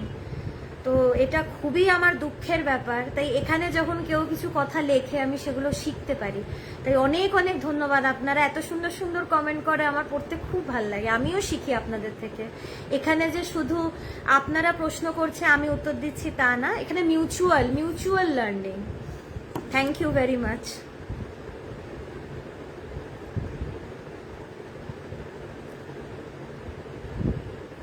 আচ্ছা, শান্তনুবাবু আর একটা প্রশ্ন করেছেন, ধ্যান আর যোগাসনের মধ্যে কি সম্পর্ক আছে? আচ্ছা, যোগ বলতে কিন্তু অনেক কিছু বোঝায়। এখন যোগ বলতে যদি আমি যোগা ফিজিক্যাল ব্যাপারটা বুঝি, তাহলে সেখানেও কিন্তু না মন শান্ত হয়। কারণ যোগটাও কিন্তু আমাদের ঋষি মুনিদের দেওয়া। তো তারা প্রত্যেকটা কিছুর মধ্যে কিন্তু আমাদের মনটাকে শান্ত করার ব্যাপার রেখেছেন। তাই তো আমাদের এই সনাতন ধর্ম, আমাদের এই যে ট্র্যাডিশন সাধু সন্ন্যাসীদের, এই জন্যই তো এটা এতটাই অ্যাপ্রিসিয়েট করা উচিত। It is very commendable and very applaudable. তো তারা যে যোগটা দিয়ে গেছেন, যোগাসন করেও কিন্তু মন শান্ত হয়। এটা আমি ফিজিক্যাল দিক থেকে বলছি, কিন্তু ধ্যানটা আরো গভীর ব্যাপার। যোগা করতে গিয়ে আমার মেন ফোকাসটা থাকে শরীর, সেখানে ধ্যানের কন্ট্রোলে আমার মনটা একটু শান্ত হয়, আমার অজান্তেই হয়। ধ্যানটা কি? ধ্যানটা তো শরীরের ব্যাপার নয়। ধ্যানটায় বসছি আত্ম অনুসন্ধান, নিজেকে জানার জন্য। এটা আরো গভীর। তাই ধ্যানটা, আধ্যাত্মিকতার জন্য ধ্যানটা দরকার। আর এখানে যোগাসন বলতে এখন যোগ তো অনেকভাবেই হয়, মানে যোগ তো আর একটা আমরা বোঝাই রাজযোগ। তো রাজযোগ করলে তো অবশ্যই সত্যে পৌঁছানো, তো সেটা তো কিছু বলার নেই। যোগ অনেক কঠিনও, সবাই যোগ করতে পারে না। যোগ খুব কঠিন করা, অনেক কিছু আছে এটার মধ্যে। আর সত্যি কথা বলতে গিয়ে আমি ছোটবেলা থেকে গুরুর মুখে বেদান্তই শিখেছি, তো এই বেদান্তটা নিয়েই খালি আলোচনা করতে পারি। অনেকজনই আমাকে যোগ নিয়ে প্রশ্ন করে, আমি উত্তর দিতে পারি না, কারণ সেটা নিয়ে আমার ঠিক পড়াশুনো নেই। তো না জেনে তো আমি কিছু বলতে পারি না না। কিন্তু যোগ খুব কঠিন এবং গুরুর উপদেশ ছাড়া যোগ করা অসম্ভব। কিন্তু যোগাসন বলতে যদি আপনি যোগা বোঝান, তো সেটার সাথে তো ধ্যানের তফাৎ আছে। কারণ ধ্যানে আমি বসছি শরীরের পারে যাওয়ার জন্য, দুটোর উদ্দেশ্য এক নয়, উদ্দেশ্য আলাদা। যোগা আমি করছি ফিজিক্যাল ফিটনেসের জন্য, আর ধ্যান করছি আমি শরীর, মন, বুদ্ধি, অহংকার এটার পারে যিনি আছেন তাকে খোঁজার জন্য। তো ধ্যান আর যোগাসনের মধ্যে তো তফাৎ আছে।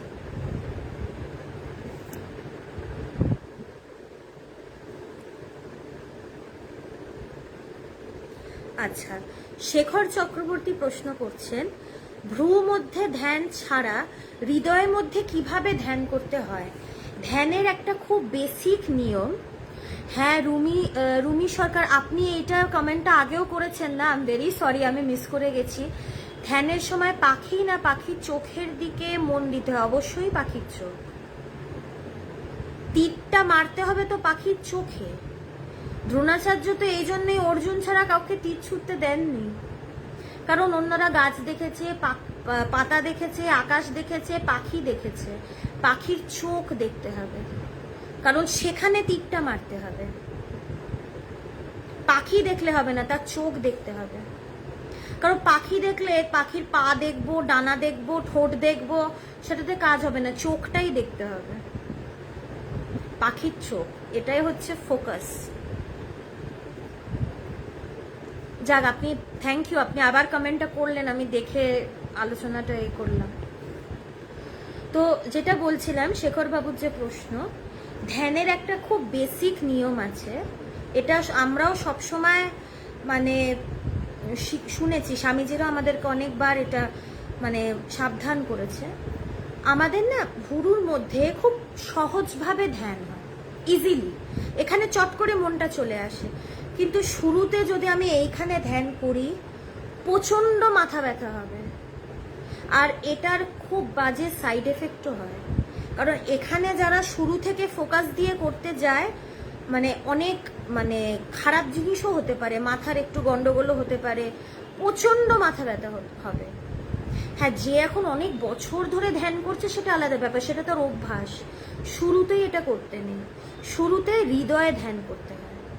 এখন আমার যদি কোনো গুরু থাকে, আমি এখানে আমার গুরুর ছবি আমি মনে করতে পারি, বা এখানে আমি হৃদয়ে আমি আমার কোনো গুরুর কথা নিয়ে ভাবতে পারি, বা আমার যে ইষ্ট আমি এখানে তার ছবি নিয়ে ভাবতে পারি। এখানে হৃদয়ে মনটা দিয়ে ধ্যান করতে হয়।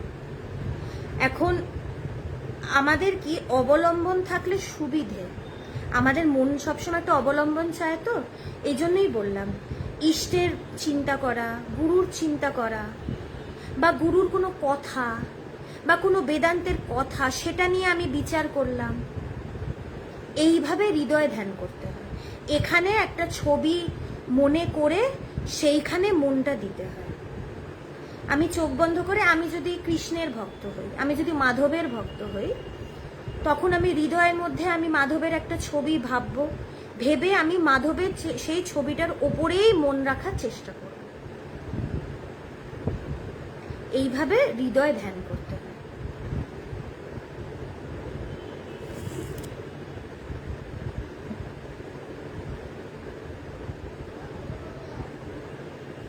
আচ্ছা, আমি এখান থেকে আগে কার্তিকবাবুর প্রশ্নটা পড়ে নিই, নাহলে আবার কোথায় কমেন্টগুলো চলে যাবে আবার দেখতে পাবো না। সদ্গুরুকে আমরা কি করে খুঁজে পেতে পারি? আচ্ছা, এখানে না কিছুটা একটু দৈবী ব্যাপার কাজ করে। যে মুমুক্ষু, যে সত্যকে ভীষণভাবে চায়, সদ্গুরু তার কাছে চলে আসেন, তাকে খোঁজে যেতে হয় না, সে চলে আসে। আমি যদি মন প্রাণ দিয়ে চাই তাহলে চলে আসবে, আমার কাছেই চলে আসবে। বাকি আমিও যদি খোঁজ করতে চাই, আমার মুমুক্ষুত্ব যদি থাকে এবং আমি যদি খুঁজতেও যাই, সদ্গুরু আমি পাবই। এবং সদ্গুরু মানে কি? যে নিজেকে জেনেছে এবং যার কাছে গিয়ে মানুষ নিজেকে জানতে পারে, সেই সদ্গুরু। যে ভালোবাসা দিয়ে মানুষকে তার স্বরূপের সাথে পরিচয় করিয়ে দেয়। গুরু কিন্তু সবাই হতে পারে না, গুরু শক্তি আলাদা ব্যাপার। আমি ভগবানের কথা কেন বলি, অনেকজনই তো গুরুর খোঁজ করছে, অনেকজনই জিজ্ঞেস করে কোথায় পাবো, কাকে পাবো, কে আছে। এখন আমি তো পুরো অনেক গুরু রয়েছে সব জায়গায়, প্রচুর সাধু মহারাজ অনেক গুরু রয়েছেন, কিন্তু তাদেরকে তো আমি দেখিনি বা তাদের সাথে আমি ওঠা বসা করিনি। আমি আমার গুরুর সাথে ওঠা বসা করেছি, আমার গুরু কৃপাতে আমি তার সঙ্গ পেয়েছি এবং তার কাছে গিয়ে আমি সব পেয়েছি, আধ্যাত্মিকভাবে যা পাওয়ার আমি সব পেয়েছি। তো আমার এই গুরুর কাছে এসে পাওনা হয়েছে বলেই তো আমি আমার গুরুর কথা সবাইকে বলি, কারণ আমি তার কথাই খালি জানি। তাই আমি যদি বলি, আপনার যদি গুরুর খোঁজ আপনি করে থাকেন, আপনি আসুন, এনার কাছে আসুন, দেখুন, কথা শুনুন, ভালো লাগবে থাকবে, না ভালো লাগলে থাকবেন না, কেউ তো জোর করে কাউকে আটকে রাখবে না। তো আমি যদি চাই আমি গুরু পাবোই পাবো। এবং বেদান্ত সোসাইটিতে প্রচুর দেখেছি এরকম, যে এসে তারা বলে যে ভীষণভাবে চেয়েছিলাম আমি যেন একটা জায়গা পাই, একটা গাইড পাই, আর বেদান্ত সোসাইটিতে এসে তারা বলে যে একদম ঠিক জায়গায় চলে এসেছি, ভীষণভাবে চেয়েছিলাম। চাইলেই পাওয়া যায়, আমি যদি চাই আমি ঠিকই পাবো।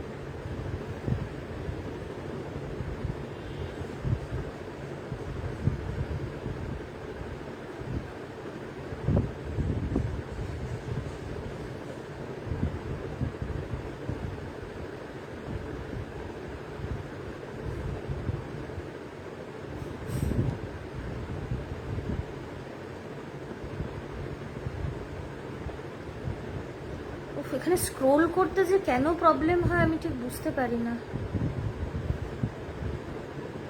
গুরুর নির্দেশ ছাড়া আজ্ঞা চক্রে কি ধ্যান করা উচিত? আচ্ছা, চক্রের ব্যাপার একটু যোগের মধ্যে পড়ে। আমি যতদূর জানি গুরু ছাড়া কিছুই করা উচিত না, গুরু নির্দেশ ছাড়া, সে আজ্ঞা চক্র হোক আর কুণ্ডলিনী হোক, যাই হোক, গুরু ছাড়া, গুরু নির্দেশ ছাড়া নিজে থেকে কিছু করা উচিত না। সে যেভাবে বলে সেইভাবেই করা উচিত। কারণ কি, এক একজনের এক এক দিকে ঝোঁক। কাউর জন্য বিচার পথ ঠিক, কাউর জন্য যোগের পথ ঠিক, কাউর জন্য ভক্তির পথ ঠিক, কাউর জন্য কর্মের পথ ঠিক। এবং গুরু সেটা জেনে বলে দেয় শিষ্যকে। গুরু তো জানে কোন শিষ্যের ক্ষেত্রে কোনটা কাজে লাগবে। তাই গুরু কিন্তু একদম ঠিক ঠিক উপদেশ দেয়। তাই গুরুর নির্দেশ ছাড়া করতে নেই। আমার জন্য যেটা বিফিটিং সেটাই গুরু আমাকে বলবে, কারণ নিজের থেকে কিছু করতে না। আর আমি যে বললাম না, যোগ অনেক ব্যাপার আছে, যোগ অত সহজ না। তাই গুরু নির্দেশ ছাড়া না করাটাই ভালো। গুরু যেভাবে বলছে আমি যেন সেভাবেই এগোই। আর আরেকটা কথা, এটা নিয়ে আমি আরোই আপনাকে বলতে পারবো না যে আপনি করে নিন, কারণ আজ্ঞা চক্রে ধ্যান এগুলো আমার ঠিক সাবজেক্টের মধ্যে নেই আর কি। আমি তো বেদান্ত বিচার এগুলোই ছোটবেলা থেকে করে এসছি। তাই আমি তো আপনাকে বলতেই পারি না যে আপনি করুন, আমার এটা ভীষণ ভুল হবে বলাটা। তাই গুরুর নির্দেশ ছাড়া না করাটাই ভালো। আচ্ছা, অসীম বাবু আগের দিন আপনি এই লাইভে আজকে আছেন কিনা আমি জানি না, তো ইনি একটা কমেন্টই 4 বার করেছেন। আমি কমেন্টটা দেখেছি আপনার। দৈনন্দিন জীবনে বেদান্ত কিভাবে সাহায্য করে? এতক্ষণ যে আলোচনাটা করলাম, সাহায্য করে এটা তো বোঝাই যাচ্ছে শুনে। বেদান্ত জীবনে কিভাবে সাহায্য করে তা না, বেদান্ত জীবন দান করে মানুষকে। সাহায্য তো অনেক পরের কথা। বেদান্ত চর্চা করে মানুষ জীবন পায়। জীবন কাকে বলে, কিভাবে বাঁচতে হয়, বাঁচা কাকে বলে, জীবনের প্রত্যেকটা মুহূর্ত উপভোগ কিভাবে করতে হয়, এটা তো বেদান্তই শেখায়। জীবন উপভোগ তো করেছিলেন ঠাকুর, স্বামীজি, আমার গুরু ভগবান। মহাপুরুষরা জীবন উপভোগ করেন। স্বামীজি বলছে না যে বেদান্ত চর্চা করলে একজন সংসারী আরো ভালো সংসারী হয়, একজন টিচার আরো ভালো টিচার হয়, একজন স্টুডেন্ট আরো ভালো স্টুডেন্ট হয়। বেদান্ত না একজনকে তুলে দেয়, মানুষকে এলিভেট করে। চড়ই বেতি, আমাদের যে শাস্ত্রের কথা, চড়ই বেতি, এগিয়ে যাও। বেদান্ত মানুষকে ঠেলে দেয়। বেদান্ত মানুষকে বলে তুমি এড়িয়ে যেও না, পেরিয়ে যাও। আমাদের কি জীবন মানেই তো ভয়, কি হবে, এটা কি হবে, সেটা কি হবে, এটা হলো না, সেটা হলো না। আর আমরা কি সবকিছু এড়িয়ে যাই, অ্যাভয়েড করি। বেদান্ত বলে অ্যাভয়েড করো না, ওভারকাম করো। এড়িয়ে যেও না, পেরিয়ে যাও। নিজের শক্তির ওপরে বিশ্বাস করো। আধ্যাত্মিকতা তো বেসিক, এটা ফান্ডামেন্টাল। এখানে যে শুধু ব্রহ্মসত্য জগৎ মিথ্যা তা না। আধ্যাত্মিকতা তো নিজের শক্তির সাথেও নিজেকে পরিচয় করায়, এবং এই শক্তি তো আমাকে সাহায্য করছে জগতে সবকিছু করার জন্য। শক্তির মুখটা আমাদের বন্ধ থাকে, বেদান্তে সেই মুখটা খুলে যায়, পুরো ফোয়ারা স্ফুরণ হয় তখন। তাই বেদান্ত জীবনে সাহায্য করে না, বেদান্ত জীবন দান করে। বেদান্ত মানুষকে মানুষ করে, from brute man to Buddha man, from humanity to divinity. লম্বা রাস্তা, বেদান্ত ছাড়া উপায় নেই। স্বামীজি তো এই জন্যই বলছে বনের বেদান্তকে ঘরে ঘরে ছড়াও। এতদিন বনে ছিল বলে ঘরে ঘরে এত অশান্তি।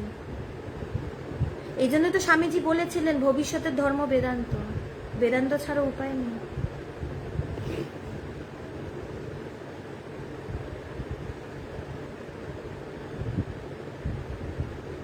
হ্যাঁ, আজ্ঞাচক্র তো এখানেই আছে, ঠিকই বলেছেন শর্মিষ্ঠাদি। এখানেই আজ্ঞাচক্র এবং গুরুতে ধ্যান করা, তাই মানে সেটাই বোঝায়। কিন্তু চট করে করতে না করে, এটা মানা করে। কারণ বললাম না, প্রচুর মানুষকে ভুগতে দেখেছি। মাথা ব্যথা, পারছে না, মাথা কিরকম একটা হয়ে গেছে। তাই না করাটাই ভালো। যে অনেক অ্যাডভান্স, অনেক বছর ধরে করছে প্র্যাকটিস, সে করছে ঠিক আছে। যার সয়ে গেছে ব্যাপারটা, যার কাছে ব্যাপারটা সহজ হয়ে গেছে, কিন্তু শুরুতে না করাটাই ভালো। এবং আমাদেরকে সবসময় স্বামীজিরা এটাই বলেছেন, সেটা না করতে। হৃদয় করাটা সহজ, ইজি, আরাম, কমফোর্টেবল।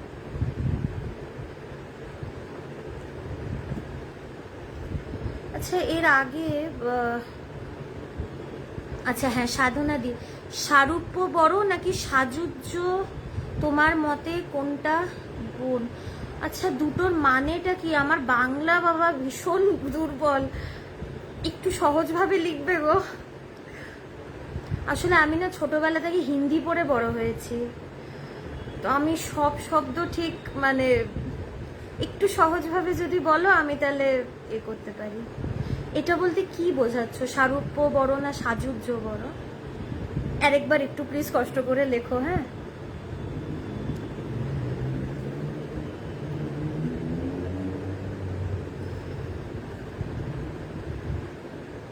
আচ্ছা রাজেন বাবু, আপনি যেটা বলেছেন রামপ্রসাদের গান সংসার ধর্ম বড় ধর্ম। আচ্ছা একটা কথা বলি, এনারা যে গানগুলো লিখে গেছেন না, এনাদের গানগুলো কি মানুষকে একটা রাস্তা দেখায়। রামপ্রসাদের গান বা যেই ভক্তি সঙ্গীত হোক বা এ হোক, মানুষকে পথ দেখায়। আজকে এই যুগে রামপ্রসাদ গানটাকে কিভাবে লিখেছেন, কি মনোভাবে লিখেছেন, এটা কিন্তু ব্যাপার। হয়তো তিনি দেখেছেন যে এই যুগে মানুষকে যদি সবাইকে বলি যে তুমি সত্য মানে বেদান্ত চর্চা করো, এটা হয়তো সবাই পারবে না। তাই তাদেরকে যদি বলি সংসার ধর্ম বড় ধর্ম, সংসারটাকে তোমরা পারফেক্টলি করার চেষ্টা করো, একটা জিনিস ভালো করে হোক। আমাদের তো কিছু পারফেক্টলি হয় না, আমরা চেষ্টা করি হবানোর, সেটা হয়ে ওঠে না।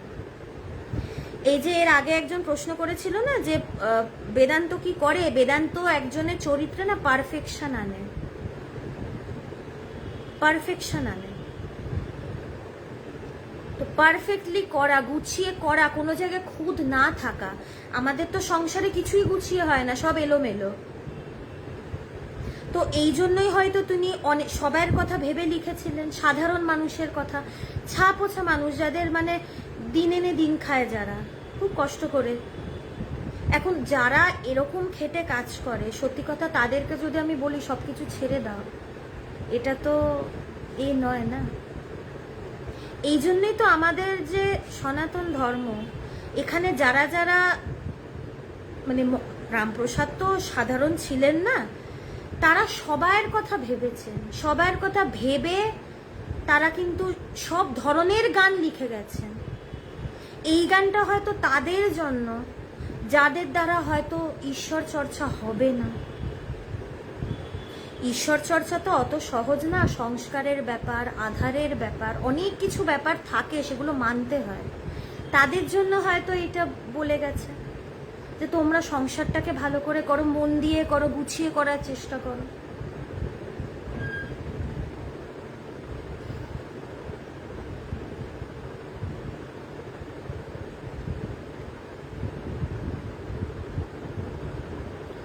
আসলে গানটা না আমার শোনা নেই, গানটা আমি শুনবো, নিশ্চয়ই শুনবো। গানটা শুনে তারপরে এটা নিয়ে যদি আলোচনা করি সেটা আরো ভালো হবে। গানটা আমার শোনা নেই। তো এটাও একটা ব্যাপার যে গান মানেই ভাব, প্রত্যেকটা গান কিন্তু ভাব থেকে আসে। তিনি যেই ভাবে গানটা লিখেছেন সেই ভাবটা তো দেখতে হবে, কিভাবে লিখেছেন। হ্যাঁ, আপনি যেটা বললেন দেবাশিস বাবু, আগে পরে কি আছে পুরোটা দেখে তো মানে যা করতে হবে। আমি গানটাকে শুনি, সেটাই ভালো হবে। গানটা শুনে তারপরে নয় পরের দিন লাইভে এটা নিয়ে আরো বিস্তারিত আলোচনা করা যাবে।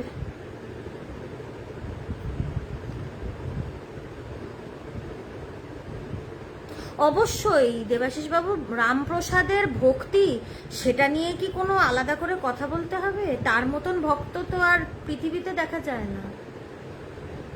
তিনি যেরম ভক্ত, রামপ্রসাদের ভক্তির যে গান, সেটা মানুষের ভেতরে ভক্তির জন্ম দেয়, সেটার এত ক্ষমতা। সেই গান শুনে মানুষের ভেতরে ভক্তি জাগে। রামপ্রসাদ তো এমনি এমনি নয়। রামপ্রসাদের অনেক গানই আমি শুনেছি, এই গানটা আমার শোনা হয়নি। তো তিনি তো এমনি এমনি নয়। একটা জিনিস দেখতে হবে, এই যে কথাটা বললাম, এই যে আপনিও যেটা বললেন যে রামপ্রসাদের গানের ভেতর থেকে মায়ের প্রতি ব্যাকুলতা, আকুলতা, মায়ের প্রতি যে ব্যাকুল এবং আকুল, তার কাছে সংসারটা বড় নয়, তার কাছে মাই সব কিছু। যেটা রামপ্রসাদের কাছে ছিল, তার কাছে মাই সব ছিলেন।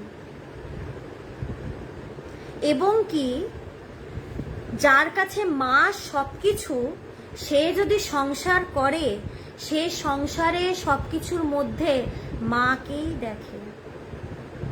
এইটা দেখেই সে সংসার করে। সে সংসারে যেদিকে তাকায় সে মাকেই দেখে। সে এইটা বোধ করে যে মাই এই সবকিছু করাচ্ছেন, সবকিছুর পেছনে মাই রয়েছেন।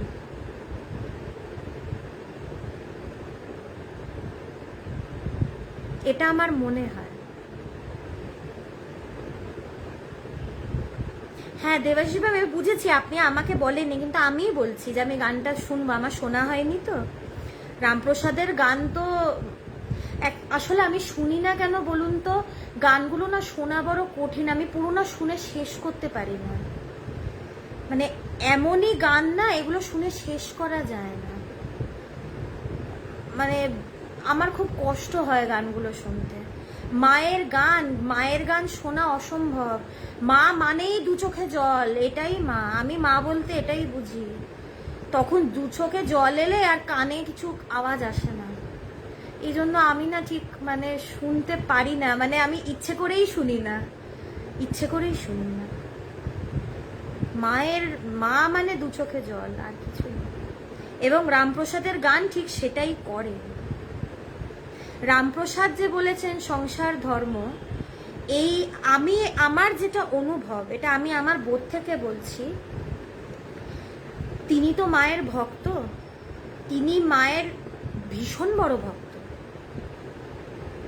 তিনি যে ছিলেন পৃথিবীতে, তিনি সবকিছুর মধ্যে মাকে দেখেই ছিলেন এবং সবকিছুর পেছনেও তিনি মাকেই দেখেছেন।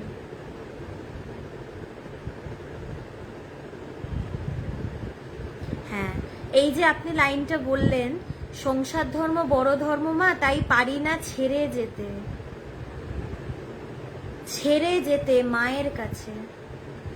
সংসার, আমি যে একটু আগে বললাম না, সংসার ধর্ম বড় ধর্ম কাদের জন্য? যাদের সংসারের প্রতি টান আছে। এটা তো কথা, আপনি যে লাইনটা লিখলেন এখান থেকেই তো বোঝা যাচ্ছে। ছেড়ে যেতে পারছি না কেন? সংসারের প্রতি মন আছে, সংসারের প্রতি আসক্তি আছে, তাই তো ছেড়ে যেতে পারছি না। ছেড়ে তোমার কোলে যেতে পারছি না। যে মা যাকে কোলে নিয়েছে, সে মায়ের মুখ ছাড়া আর কিছু দেখে না। সে মায়ের কোলে থেকে খালি মাকেই তো দেখে। তখন তার চোখে তো সংসার থাকে না। তিনি তো এটা একটা প্রার্থনা জানিয়েছেন মাকে, যে ছেড়ে যেতে পারছি না, তার কষ্টটা জানিয়েছেন। এবং তিনি এই কথাটা কিন্তু পৃথিবীর পুরো মানুষেরই মনের কথা বলেছেন। তিনি যে নিজের কথা বলেছেন শুধু তা নয়, এটা তো আমাদের সবাইরই প্রার্থনা যে মা ছেড়ে যেতে পারছি না, তো এখানে আটকে গেছি। এটাই তো তিনি জানিয়েছেন।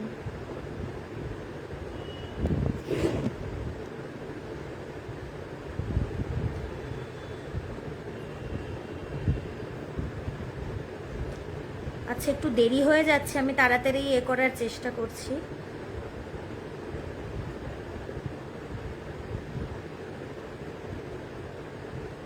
আচ্ছা, পার্থবাবু, আপনার টাইটেলটা খুব সুন্দর, সর্বজ্ঞ, খুব সুন্দর টাইটেল। সর্বজ্ঞের থেকে আত্মজ্ঞ হলে আরো ভালো হবে। আশা করি একদিন এইটাও আপনার হবে, আত্মজ্ঞ, যে নিজেকে জানে, যে আত্মাকে জানে। আচ্ছা, উনি আগের দিন একটা করেছিলেন, গীতা পড়ার থেকে ফুটবল খেলা ভালো, এটা স্বামীজি বলেছেন। তো স্বামীজির এই কথাটা, গীতা খেলার থেকে ফুটবল খেলা ভালো, আমি যদি গীতাটাকে ওপর দিয়ে পড়ি, গল্পের মতন করে পড়ি, এমনি লাইন একটা বলে গেছেন কৃষ্ণ পড়ে ফেললাম, এইভাবে ক্যাজুয়ালি পড়ার থেকে আমার ফুটবল খেললে কি শরীরে কাজে দেবে, কাজের কাজ হবে।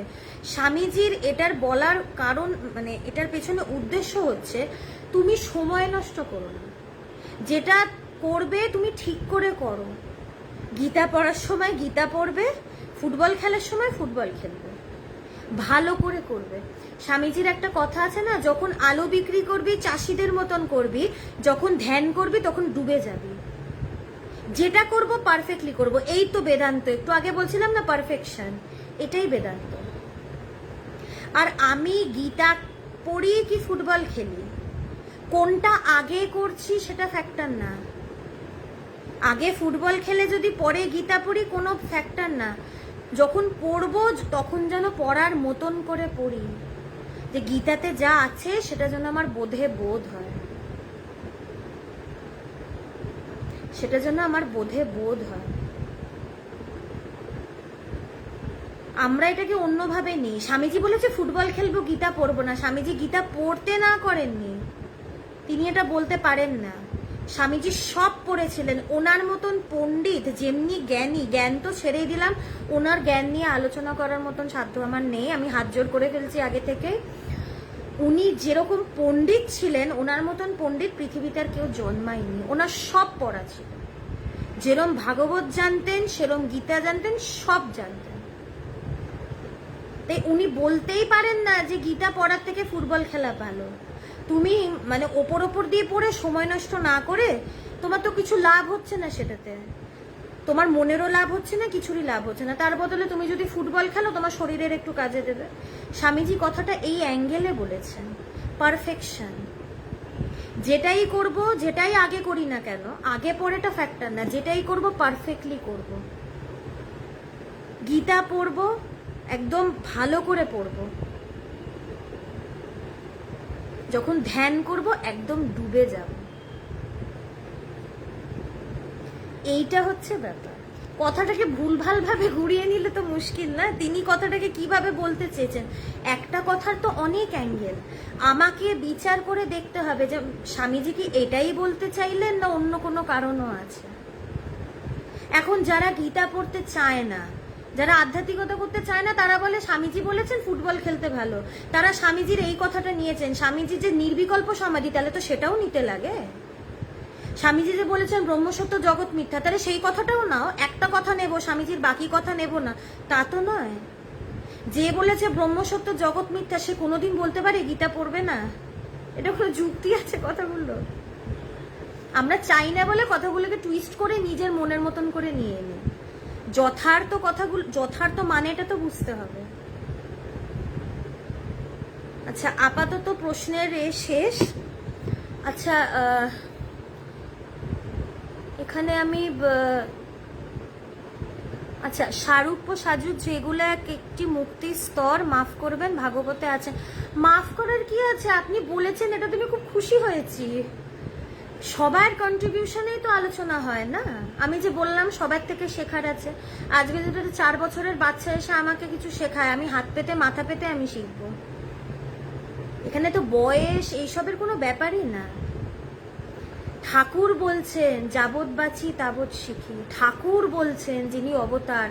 আমি আর কোথাকার কে? আমি তো কিছুই না। আমি কোন হরিদাস পাল? ঠাকুরই যদি এই কথাটা বলে, তাহলে আমি আর কোথায়, তাই না? খুবই ধন্যবাদ। আপনি যদি এটা আরেকটু ব্যাখ্যা করে লিখতে পারেন তাহলে তো খুবই ভালো হয়।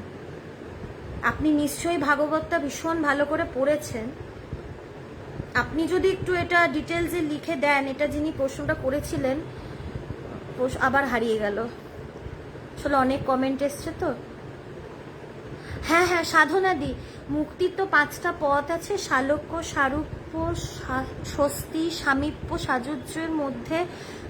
হ্যাঁ হ্যাঁ হ্যাঁ, এবার বুঝতে পেরেছি, আমি তখন চট করে বুঝতে পারিনি। হ্যাঁ, এটা ভাগবতে আছে, একদমই ঠিক, আমার এখন মনে পড়লো। ভাগবতে ভক্তির যেখানে, সেখানে এরকম 5টা ব্যাপার আছে।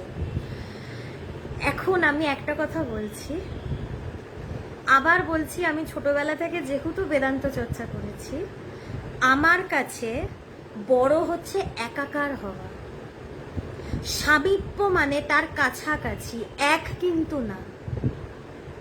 আবার আর একটা আছে কি, তিনি যেই লোকে বাস করেন আমি সেই লোকে বাস করছি। এই প্রত্যেকটার মধ্যে গ্যাপ বোঝাচ্ছে। আমার কাছে বড় একাকার হওয়া, এটা আমার কাছে বড়। এক, তার সাথে এক বোধ করা, যেটা গীতার সাংখ্যযোগে আছে। কৃষ্ণ তিনি তো ব্রহ্মস্বরূপ, তো সেই জায়গায় গিয়ে তাকে বোঝা। কৃষ্ণ যখন বৃন্দাবন ছেড়ে চলে গেলেন তখন গোপীরা সমাধিস্থ হয়ে থাকতো, তাদের আর কৃষ্ণকে বাইরে খুঁজতে হয়নি, সমীপে থাকতে হয়নি, তারা ভেতরেই সেই জায়গায় কৃষ্ণর সাথে একাকার বোধ করেই তারা ছিলেন। তাই আমি মনে করি সামীপ্য, সাযুজ্য এগুলো থেকে একাকারটা আমার কাছে বড়। This is my personal opinion. একাকার হওয়া, সমীপে থাকছি মানে তো ভেদ আছে না, একাকার মানে একদম একাকার। সমীপে আছি মানে দূরে সরে যেতেও পারি, একে আর তো দূরে সরা কাছে টানার ব্যাপার নেই, একাকার তো একাকারই। সেখানে কৃষ্ণও আলাদা করে নেই, আমিও আলাদা করে নেই। আসলে আমি বলে কিছু নেই, তিনিই আছেন, নাহাং নাহাং তুহু তুহু। তো এটা আমি আমার অনুভব থেকে কথাটা বললাম। এগুলোর অবশ্যই ভাগবতে এগুলোর নিজস্ব কিছু কিছু ব্যাখ্যা রয়েছে, সেই ব্যাখ্যা বা ডেফিনিশন সেটা তুমি আমার মত চেয়েছো দিদি, আমি আমার মতই তোমাকে বললাম, আমার অনুভব থেকেই আমি তোমাকে কথাটা বললাম। তখন হঠাৎ করে জিজ্ঞেস করেছিলে তো আমার ঠিক বুঝতে পারিনি, এখন বলাতে আমি বুঝতে পেরেছি ভাগবতে এই 5টা পথের কথা আছে, আর আমি আমার অনুভবের কথাটাই বললাম। আপনাদের অনেক ধন্যবাদ, খুব সুন্দর সুন্দর কমেন্ট, আমি অনেক কিছু জানলাম। আজকে আপাতত আর তো কোনো প্রশ্ন দেখছি না, অনেক রাতও হয়েছে, অনেকক্ষণ ধরে সবাই শুনছেন। আজকে এই অবধি রাখি। আরও যদি কোনো প্রশ্ন এসে থাকে আমি হয়তো দেখতে পাইনি, আমি সেটা পরের লাইভে নিশ্চয়ই আলোচনা করব বা কমেন্টে লিখে দেবো। সবাই খুব ভালো থাকবেন, আজকে এই অবধি রাখছি।